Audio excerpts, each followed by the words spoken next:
పాయసం అనగానే మనకి టక్కున గుర్తొచ్చేది సేమియా సగ్గుబియ్యం పాయసం. ఒకసారి రవ్వతో ఈ విధంగా రవ్వ పాయసం చేసుకొని తినండి, చాలా బాగుంటుంది. ముందుగా డ్రై ఫ్రూట్స్, ఇలాచీ పౌడర్ ని సిద్ధం చేసుకోండి. స్టవ్ వెలిగించి కడాయి పెట్టుకొని 2-3 టీ స్పూన్ నెయ్యి వేసి, నెయ్యి కరిగిన తర్వాత గుప్పెడు జీడిపప్పు వేసి దోరగా వేయించుకోండి. గుప్పెడు ఎండు ద్రాక్ష కూడా వేసి దోరగా వేయించుకొని ఒక ప్లేట్ లోకి తీసి సపరేట్ గా ఉంచుకోండి. ఇంట్లోకి రవ్వతో చేసే ఏ ఐటమ్స్ అయినా విజయ్ గోల్డ్ వారి బొంబాయి రవ్వనే ఎక్కువగా యూజ్ చేస్తూ ఉంటాము. క్వాలిటీ బాగుంటుందండి. ఒక పావు కప్పు వరకు తీసుకొని నేతిలో వేసేసి పచ్చివాసన పోయి గోల్డెన్ బ్రౌన్ కలర్ వచ్చే వరకు దోరగా వేయించేసుకోండి. ఇప్పుడు ఇందులోకి పాలు వేసుకోవాలండి.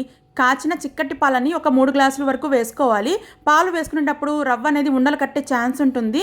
మిక్స్ చేసుకుంటూ వేసుకోండి. రవ్వ పాలల్లో బాగా ఉడికిన తర్వాత మనం ఏ కప్పుతో అయితే రవ్వ కొలుచుకున్నామో అదే కప్పుతో షుగర్ కూడా వేసేసుకోండి. చక్కెర కరిగిపోయిన తర్వాత ముందుగా నేతిలో వేయించుకున్న డ్రై ఫ్రూట్స్ కూడా వేసేసి ఒక పావు టీ స్పూన్ ఇలాచీ పౌడర్ వేసేసి బాగా కలిపేసుకోండి. స్టవ్ ఆఫ్ చేసేసి సర్వింగ్ బౌల్ లోకి సర్వ్ చేసేసుకోండి. విజయ్ గోల్డ్ వారి బొంబాయి రవ్వ అన్ని రకాల గ్రోసరీ స్టోర్స్ లో, ఆన్లైన్ లో కూడా దొరికేస్తుంది. మీరు ట్రై చేసేయండి.